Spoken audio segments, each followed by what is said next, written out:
하늘에 속한 신령한 복이란 제목으로 말씀을 나누겠습니다. 우리 앞뒤 좌우에 계신 분들과 한번 인사드리겠습니다. 참 잘 나오셨습니다. 성경은 우리가 사랑하는 말씀입니다. 그런데 이 성경을 읽고 해석하는 우리는 참 버려야 될 습관들이 있습니다. 그것이 뭐냐면 많은 성도들이 이 성경을 바라보고 읽을 때 일종의 고정관념이나 자신들의 생각을 가지고 말씀을 바라보는 경향이 있다는 겁니다. 특별히 우리가 예수를 믿어서 구원받았다는 이 구원에 관해서 특히 심한 면이 있는 것 같습니다.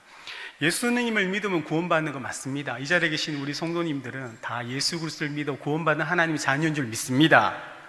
믿습니다? 예.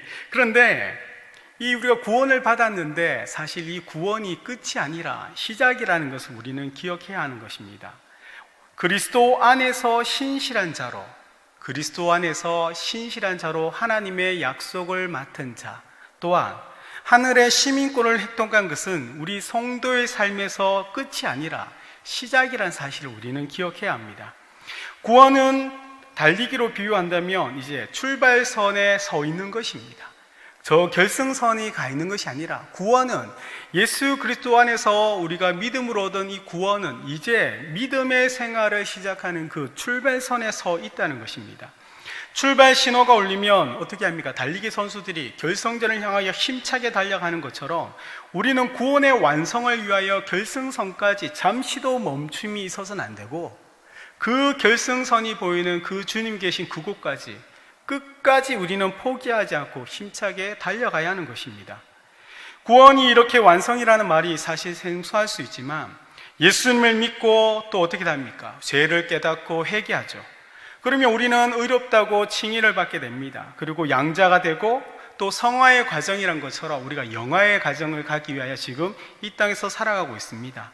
구원의 여정, 이 구원의 여정 속에 지금은 우리가 예수 안에서 성화의 과정과 그 영화로운 아름다운 자리까지 나아가기 위하여 이런 것들을 통하여 우리는 이 구원이 예수 믿고 천국 백성이 되고 하나님의 자녀가 되는 것만이 아니라는 것. 이제 우리는 예수 믿고 출발선상에 서서 그 약속한 땅인 그 가나안 땅에 들어가야 되는 것. 그래서 우리는 이 구원을 향하여 정말 큰 은혜와 축복이지만 오히려 구원받은 것이 끝이 아니라 시작이라는 점에서 사실 성도의 삶에는 이런저런 여러 가지 일들이 일어나게 된다는 것입니다. 오늘 이 에베소를 기록한 저자 바울 또한 다메섹 도상에서 어떻게 합니까? 예수님을 만났지 않습니까? 그러나 이 바울이 하나님에 향한 그 열심을 가지고 그 다메섹에 있는 그리스도인을 잡으려고 대제사장 공문을 가지고 가는데 그 도상에서 예수를 만난 후에 그는 어떻게 됩니까? 시간이 지나서 이 에베소서를 기록하는 지금 바울은 로마의 감옥에 있다는 것입니다. 자유가 없는 곳, 육신의 제약과 아무것도 할 수 없는 그 감옥 같은 그 로마의 감옥에 있지만 사실 바울은 참 자유를 누리면서 이 에베소의 놀라운 감격과 하나님이 우리를 사랑하심과 하나님께서 우리를 구원하기 위해 행하셨던 이 놀라운 일들을 이 에베소서를 그 감옥에서 지금 기록하더라는 겁니다. 우리 1장 3절 말씀, 우리 3절 말씀 한번 함께 또 한 목소리 함께 읽겠습니다. 찬송하리로다 하나님 곧 우리 주 예수 그리스도의 아버지께서 그리스도 안에서 하늘에 속한 모든 신령한 복을 우리에게 주시되. 바울은 지금 어떻게 얘기합니까? 이 구원받은 그 감격, 이 구원받은 그 감격을 표현하기 위해 바울은 수많은 단어들 속에 장고 끝에 하나의 단어를 선택했다는 겁니다. 오늘 읽었던 이 3절 말씀에서 바울이 그 장고 결과에 선택한 단어가 바로 첫 말이고 뭡니까? 찬송하리로다는 겁니다. 또한 우리 6절 아까 읽었지만 끝은 뭐로 끝납니까? 찬송할지로다라고 끝을 맺는다는 겁니다. 이것이 무엇을 의미하는 겁니까?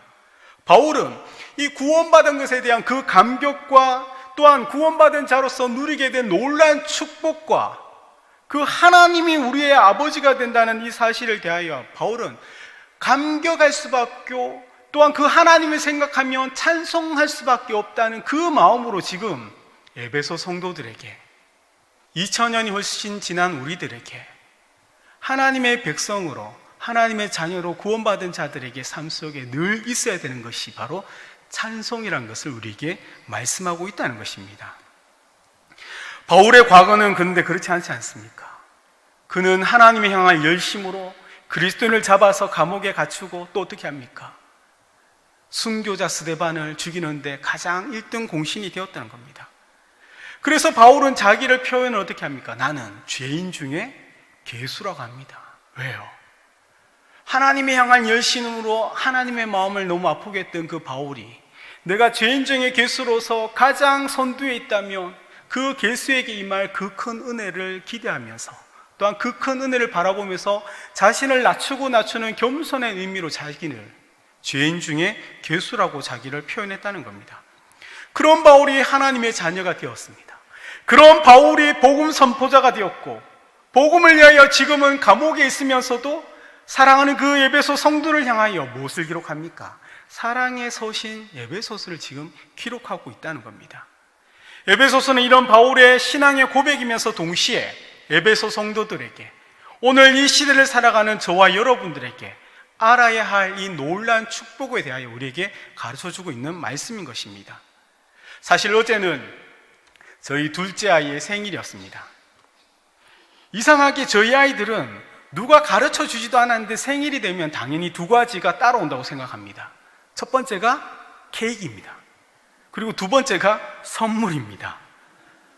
이 생각은 자유지만 1, 2, 3가 생일말 되면 늘 어떤 케이크나 어떤 선물을 받을 것인지 당연히 아빠가 자신들에게 그것을 줄 거라고 생각을 합니다. 그런데 생각은 자유이지 않습니까? 생각은 자유인데 아들이 원하는 선물하고 제가 주고자 하는 선물이 다르다는 데 차이가 있다는 것입니다. 마찬가지로 우리도 하나님께 받고 싶은 선물이 있는데 하나님은 신앙생활하는 당신의 자녀들에게 주고자 하시는 것이 다르다는 겁니다. 이 다르다는 것을 어떻게 압니까? 신앙생활을 하다 보니까 깨닫게 되더라는 겁니다. 자녀들이 종종 잊고 있는 것이 무엇입니까? 바로 선물보다 더 중요한 아빠라는 존재를 저희 아이들은 잊고 있더라는 겁니다. 하늘에 속한 모든 신령한 복이 이미 우리 것이지만 그 중에서도 가장 큰 축복은 무엇입니까? 하나님이 저와 여러분의 아버지가 되신다는 것이, 그 아버지가 임마누엘 우리와 함께 하신다는 것이 가장 큰 축복이라는 것을 여러분은 꼭 기억하시길 바랍니다. 이처럼 자녀들이 종종 잊고 있듯이 그 아버지란 존재보다 아버지로부터 주어지는 그 선물이나 그것들에 대해 더 마음이 뺏기고 있는 것이 바로 우리들의 모습이라는 겁니다. 그래서 우리도 아버지의 존재를 잊고 그 아버지 앞에 이 땅에서 지금 살아가는데 필요한 그것들, 물질적인 것들, 건강이라든지 내 삶과 내가 살아가는 가족과 우리 공동체에 필요한 것들을 가지고 우리는 끊임없이 하나님께 어떻게 합니까? 달라고 복을 부어달라고 은혜를 베풀어 달라고 우리는 요구를 하고 있더라는 겁니다. 유대인들에게서 가장 부르고 싶지만 부를 수 없는 그 이름이 바로 아버지입니다. 그러나 우리에게서 이 아버지는 사실 너무나 친숙하고 너무나 정감이 있는 단어이지 않습니까? 하늘아버지는 주 예수 그리스도로 말미암아 저와 여러분의 아버지가 되어주시고 그분이 우리에게 자신을 주시는 이 놀라운 축복을 이미 예수를 믿는 모든 사람이 이미 받았다는 것을 잊지 말아야 한다는 것입니다. 그러나 우리가 이미 아버지를 받았지만 이 아버지가 우리에게 주시는 축복은 영적인 것입니다. 신령한으로 번역된 이 단어는 육체적이지 않고 또한 천한 것에 반대하라는 뜻을 가집니다. 뿐만 아니라 우리가 복복 얘기하는 이 복은 사실 오늘날 우리가 생각하는 물질적인 그 복은 아닙니다.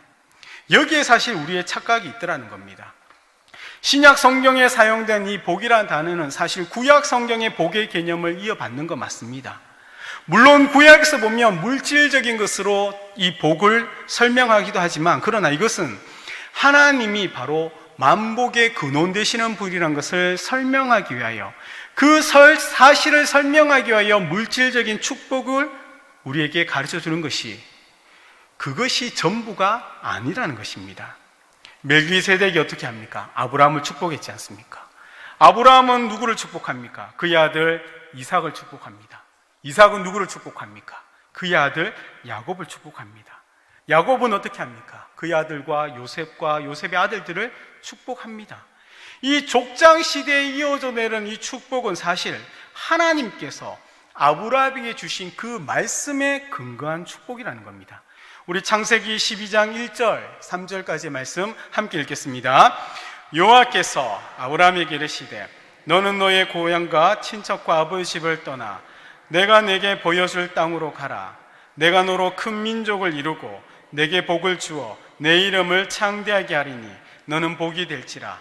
너를 축복하는 자에게는 내가 복을 내리고 너를 저주하는 자에게는 내가 저주하리니 땅의 모든 족속이 너로 말미암아 복을 얻을 것이라 하신지라.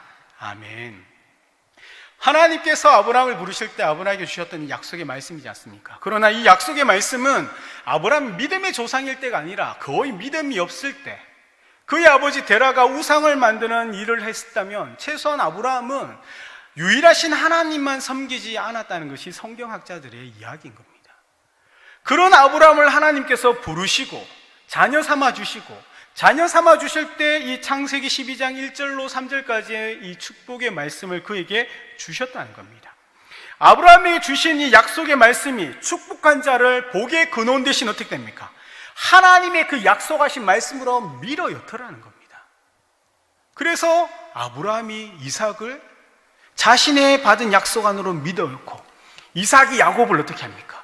또 그의 아버지 아브라함이 주셨던 그 약속의 말씀 아래 믿어넣고 야곱이 그의 아들들에게 그렇게 이 축복이 그 말씀에 근거한 그 안으로 집어넣더라는 것입니다. 바울은 그것을 지금 우리에게 뭐라고 얘기합니까? 그리스도 안에서. 그래서 에베소서를 보면 그리스도 안에서, 그 안에서라는 말이 계속 반복되어 나온 이유가 그 안에서라는 말, 예수 그리스도 안에서 이 말씀을 통하여 우리가 하나님의 축복하게 있다는 것, 아브라함 때부터 주어졌던 그 약속의 말씀함에 우리를 강제로 밀어요 예수 그리스도 안에 저와 여러분이 지금 서 있다는 것을 바울은 우리에게 가르치고 있다는 것입니다. 하나님께서 우리의 아버지가 되시고 우리는 그분의 자녀가 되었다는 것. 그러나 이것을 우리가 믿음으로 받아들이지만 그 당시의 유대인들은 하나님께서 자신들의 아버지가 된다는 사실을 어떻게 합니까? 믿지 못했다는 겁니다. 왜요? 신성모독죄이기 때문입니다. 성경이 그렇게 우리에게 약속하고 있는데 그들이 가지고 있는 고정관념과 그들이 가지고 있는 선입견으로 말미암아 자신들이 하나님의 백성이자 하나님의 자녀가 되고 그 하나님이 나의 아버지가 된다는 이 사실을 성경에서 얘기하며 예수 그리스도가 말씀해 주셨음에도 불구하고 그들은 믿지 않았다는 것입니다. 왜냐하면 유대인들에게 있어 이 부자지간의 개념은 동양인이 생각하는 그 부자지간 개념과 조금 다르기 때문입니다. 우리나라에서도 이 부자지간은 어떻습니까? 사실 뭐 친구 같은 아빠, 말이 좋아 친구 같은 아빠지 수 틀리면 어떻게 됩니까? 그 아빠가 가장 무서운 존재로 변할 수 있다는 것이 무엇입니까? 아직도 우리 사회 가운데 아버지가 가지고 있는 그 권위가 이 부자지간에서 우리는 넘을 수 없는 벽이라는 것입니다. 그런데 유대인에게서 이 부자지간의 의미는 전혀 우리와 다르다는 겁니다. 이 부자지간의 개념은 어떠냐면요, 같다, 동등하다는 의미가 그 속에 있는 것입니다. 권리와 누려야 될 그 영광이 똑같더라는 겁니다. 그래서 예수님께서 하나님을 아버지라 불렀을 때 그것이 신성모독죄가 되는 이유가 바로 그겁니다. 왜요? 자신이 곧 하나님이라고 이야기하기 때문입니다. 돌탕 이야기했지 않습니까? 돌아온 탕자. 그 탕자 또한 그 아버지 것이 일정 부분 자신이 것이기 때문에 그 당시에는 그러면 안 되지만 그것을 달라고 했고 아버지가 순순히 준 것도 이 자기가 가지고 있는 것이지만 이것이 곧 아들의 것인 것이 그 당시에 부자지간의 개념이기 때문에 그렇게 했다는 것입니다. 요한복음 1장 12절 말씀에 영접하는 자, 곧 그 이름을 믿는 자들에게는 무엇이 있습니까? 하나님의 자녀가 되는 권세가 있지 않습니까? 이 약속의 말씀에 따라 저와 여러분들이 예수 그리스도께서 가졌던 그 권세와 권능이 우리들에게도 있음을 믿으시길 바랍니다. 우리가 그 은혜 가운데 들어가 있고 예수 안에 있다는 것이, 예수가 말씀하셨던 그 모든 일들이 우리가 선포하고 믿음을 가지고 나아가면 그 놀란 일들이 지금도 저와 여러분의 삶 속에 그대로 이루어진다는 것이 바로 성경이 지금 우리에게 약속하고 있다는 것입니다. 우리가 가진 이 신령한 복, 그래서 이 신령한 복은 물질인 것이 아니고, 이 예수님은 이 땅 가운데 오셔서 우리에게 주신 그 놀란 축복 가운데 물질적인 복을 우리에게 주신 적이 없었다는 겁니다. 그분 안에 있는 신령한 영적인 복을 주셨죠. 자신 안에만 있는 그 복을 우리에게 주셨다는 겁니다. 세상이 알 수도 없고 세상이 줄 수도 없는 그리스도만이 가지고 있는 참된 평안과 안식과 쉼을 저와 여러분에게 주셨다는 것입니다. 이 안식과 이 평안은 어떻습니까? 내 삶에 있는 환경과 내 안에 있는 건강과 내가 가지고 있는 것들과 전혀 상관이 없더라는 겁니다. 하나님이 누구신지를 내가 알고 내가 그분 안에, 그분이 가지고 있는 것이 곧 내 것인 것을 깨닫는 자, 그 깨달음을 믿음으로 가지고 살아가는 자가 이 땅 가운데 아무것도 가진 것이 없는 것 같지만 하나님을 소유한 자로 모든 것을 가진 자처럼 살아가는 그 참된 평안이 바로 주님께서 우리에게 주시는 복이었다는 것입니다. 그래서 구원은 끝이 아니라 시작인 것입니다. 예수 그리스도께서 십자가에서 모든 일을 이루셨을 때 우리는 그분 안에서 영적인 복을 이미 얻은 자가 되었습니다. 모든 것을 얻은 자이지만 이것을 온전히 누리기 위해서 믿음으로 우리는 어떻게 나아가야 하는데, 믿음으로 나아간다는 말을 다르게 하며 믿음으로 우리는 자라가야 한다는 것입니다. 결승선에 가까이 다가선다는 것은 우리가 영적으로 자라가고 있고 성숙하고 있다는 의미라는 것입니다. 우리가 아까 제가 말씀드린 것처럼 예수 그리스도의 그 권능과 권세가 있는데 왜 우리는 선포하면 선포한 대로 잘 되지 않습니까? 우리의 믿음이 연약하기 때문이죠.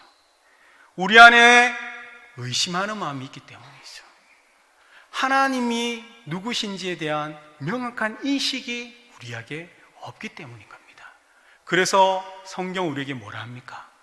끊임없이 자라가라고. 어디까지요? 그리스도의 장성한 분량에까지 자라가라고 성경은 우리에게 말씀하고 있다는 것입니다. 저희 집 첫째가 4학년입니다. 근데 4학년인 우리 첫째와 6살짜리 막내와 비교하면 천지 차이입니다. 저희 첫째 딸, 저희 미나는 아침에 4학년이 될 때까지 저희가 한 번도 깨워준 적이 없습니다. 늘 스스로 7시 전이 되어 일어나서 혼자 학교 갈 준비를 다 합니다. 세수하고 옷 입고 가방을 딱 챙깁니다. 그리고 둘째가 초등학교 1학년이 오래되었는데 동생이 일어나면 세수를 시킵니다. 옷을 입으라 합니다. 가방을 챙기라 합니다. 그리고 가방을 딱 준비해 놓고 8시 10분이 되면 밥을 먹고 학교를 갑니다. 4년 동안 한 번도 저희가 그렇게 하라고 가르치거나 말한 적이 없습니다. 하나님이 저에게 주시는 은혜입니다. 그런데 6살 저희 막내는 조금 다릅니다. 언니 오빠처럼 일어나서 다 자기가 하려고 합니다. 세수하려고 그러고 옷도 입으려고 합니다. 그런데 보면 늘 2%가 부족합니다. 세수를 해도 고양이 세수합니다. 물을 한번 이렇게 하고 세수 다 했다 합니다. 옷을 입으라 하면 늘 옷을 뒤집어 입습니다. 그리고 여름에는 겨울 옷을 입으려고 하고 겨울에는 치마를 잡고 추운 옷을 입으려 합니다. 뭔가가 어설프더랍니다. 그런데 지금 6살 저희 막내가 그렇다 할지라도 시간이 지나면 저희 막내도 언니 오빠처럼 스스로 자라게 될 것이라는 것을 저는 믿고 있다는 것입니다. 이것이 바로 자라간다는 것이죠. 이것이 바로 성숙해 간다는 것입니다. 그러나 이 자라가고 성숙해 간다는 것을 이야기할 때 무엇이 있어야 합니까? 시간이 필요하다는 것입니다. 성도들의 삶 속에서 잊고 있는 것 중에 하나가 바로 이 시간의 개념인 것입니다. 성도는 시간의 개념을 가져야 합니다. 이 영적인 축복이 이미 내 것이 되었고 내가 이것을 온전하게 누리기 위해서는 무엇이 되어야 합니까? 영적으로 자라가야 한다는 것입니다. 예수 그리스도의 그 장성한 분량에까지 자라가야 한다는 것입니다. 바울이 다메섹 도상에서 예수를 만난 후에 지금 감옥에 있지만 그는 그 결성선을 얼마 두지 않고 그 감옥에서도 참된 자유를 누리면서 그가 사랑하는 성도들에게 편지를 쓸 수 있을 정도로 그는 자유를 그곳에서 예수와 함께 누리고 있더라는 것입니다. 시간이 그에게 있었다는 것이죠. 이 찬송의 대상이 되시는 하나님이 주시는 복이 바로 이 땅에서 누리는 복이 아니라는 것이 바로 이 시간이 우리에게 필요한 것입니다. 그래서 성경은 이 축복이 즉각적이고 현재적인 것이 아니라 미래적인 것이라고 우리에게 말씀하는 것입니다. 출애굽한 이스라엘 백성들이 홍해를 건너서 구원받은 백성이 되었지만 그들은 여전히 어떻습니까? 400년 동안 애굽에서 노예의 그 근성과 그 성품들이 있더라는 것입니다. 가나안 땅 앞에 갔지만 믿음으로 그 땅을 바라보지 못했고 그 안에 있는 예수 안에 있는 그 은혜를 누리지 못했기 때문에 그들은 40년의 광야의 시간을 통하여 그들은 성숙해져야 되고 하나님이 정말로 전능자 되시고 그 하나님이 모든 것을 할 수 있는 분이라는 것을 깨닫기 위하여 40년의 시간이 그들에게 필요했다며 저와 여러분 또한 예수를 믿는 그 시간은 다르지만 우리가 자라가면 반드시 우리에게도 이 시간이 꼭 필요하다고 성경은 우리에게 얘기하고 있다는 것입니다. 그러기에 이 축복을 어떻게 됩니까? 믿는 자가 아니면 절대 이것을 알지도 없고요, 볼 수도 없고요, 깨달을 수가 없다는 것입니다. 고린도전서 2장 14절 16절 말씀 우리 함께 읽겠습니다. 육에 속한 사람은 하나님의 성령의 일을 받지 아니하나니 이는 그것들이 그에게는 어리석게 보이며 또 그는 그것들을 알 수도 없나니 그러한 일은 영적으로 분별되기 때문이라. 신령한 자는 모든 것을 판단하나 자기는 아무에게도 판단을 받지 아니하느니라. 누가 주의 마음을 알아서 주를 가르치겠느냐?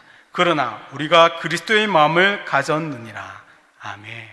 바울이 고린도에서 얘기하는 것이 무엇입니까? 육에 속한 사람은 성령의 일을 받지 않았기 때문에 이 영적인 놀라운 일들을 알 수도 없고 보지도 못하고 누리지 못한다는 것입니다. 그래서 우리가 말하는 축복들을 세상에 있는 사람들이 얘기하면 그들은 잘 이해를 하지 못한다는 겁니다. 왜요? 세상이 가지고 있는 축복은 뭡니까? 물질적으로 잘 되는 것이죠. 가정에 어려움이 없는 겁니다. 자녀의 삶이 잘 풀리는 겁니다. 그러나 성도의 삶을 보면 가정에 어려움이 있고 물질적인 부족함이 있고 늘 기도 제목이 끊이지 않더라는 겁니다. 그래서 세상 사람들이 성도의 삶을 보며 네가 복되고 네가 잘 될 때 내가 예수를 믿겠다는 말을 저희 작은아버지가 지금도 하고 계신다는 겁니다. 왜요? 하나님은 그렇게 우리를 복된 자로 부르지 않으셨다는 것입니다.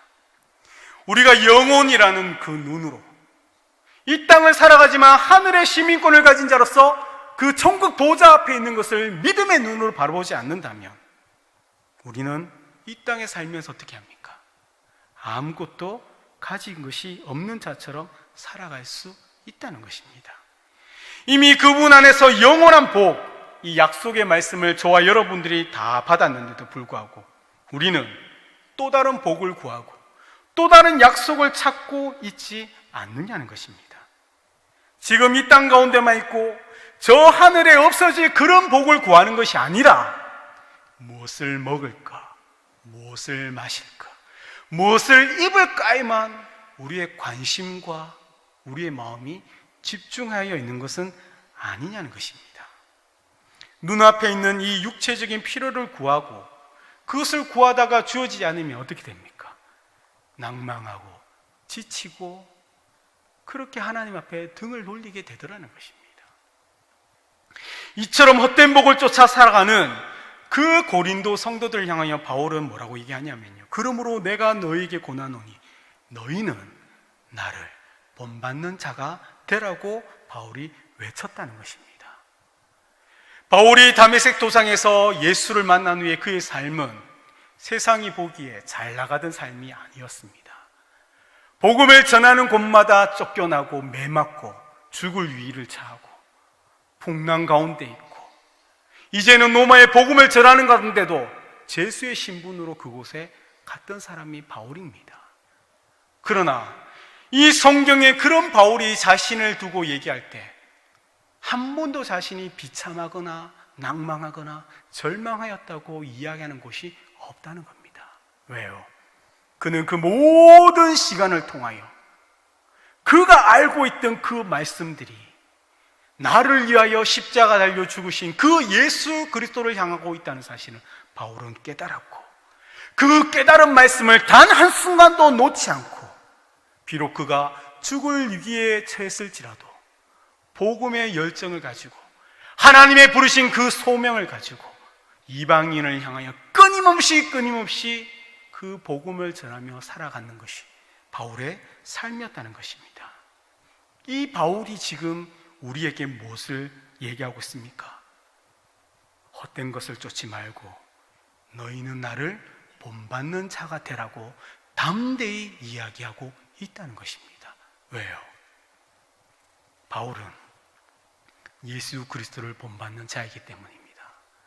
그는 당당하게 나는 예수를 본받는 자이기 때문에 너희가 나를 본받으면 너희는 예수를 본받는 자가 된다는 것을 바울은 자신의 삶을 두고 하나님 앞에서 담대하게 그 고린도 성도들에게 외친 것만이 아니라 지금 이 시간 저와 여러분들에게도 바울은 고백하고 있다는 것입니다. 그러나 우리가 기억해야 될 한 가지가 또 있습니다. 우리가 여전히 헛된 복을 이 땅에서 쫓을지라도 우리는 그래도 세상과 다르다는 것입니다.